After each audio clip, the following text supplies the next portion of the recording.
Hello guys! Merienda po tayo ng pansit batil patong. Ito po ang pinakasikat na pansit dito sa aming probinsya. Ang isang order po ng special pansit batil patong dito sa amin ay 80 pesos. Nakatikim na po ba kayo ng ganito?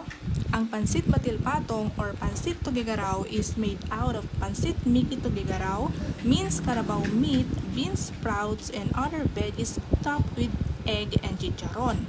Batil patong, if directly translated, means beat the egg for batil and place on top for patong, and that explains the egg on top. Dito po sa amin, kung wala pong available na carabao meat or beef, ang nilalagay na lang is pork. Pero kung gusto nyo pong makatikim ng pinakamasarap na pansit batil patong, ay sa Tugigaraw City po ito matatagpuan. So yan lang guys. Thank you for watching.